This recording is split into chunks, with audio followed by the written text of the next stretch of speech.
Snoop Dogg has just bought Swansea City Football Club. To welcome him to Wales, and so he doesn't get confused, use an A to Z of Welsh terminology. C is for crap. I think you have the same term in America, Snoop, but in Wales, people will say, "It's crap, innit?" when they mean something's actually quite good. For example, you might ask about the leisure centre in Swansea. "Hey, cuz, is that leisure centre any good down the waterfront?" "Nah, it's crap, innit? Used to be good, like, but now it's rubbish."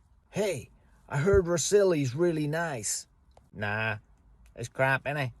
There's loads of dogs down there." "What, like, dogs as in homeboys?" "No, dog mess and that, and litter. The view ain't bad, though. You can take a photo and that." "Hey, what up, cuz?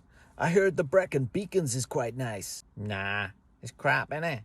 I went up there, it was snowing, it was freezing, and there was too many people. You can take a nice photo, though. And the parking's a tenner up there.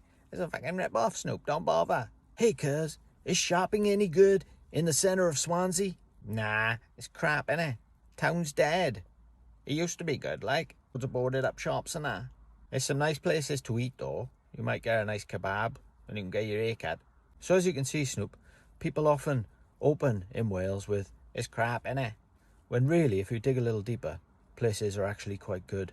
So don't be put off by this. And actually, people are just being a bit negative for the sake of it, when really, they know our country's actually quite nice. Follow for more, Snoop, and have a good day. "Let's have a drag of that then, Snoop." "Oh, that's crap, that is. That's bunk. Go down Langenneth. There's a guy down here with dreads. He does some good stuff, Snoop, let me tell him. And when you get it, come back and see me, I'll try some."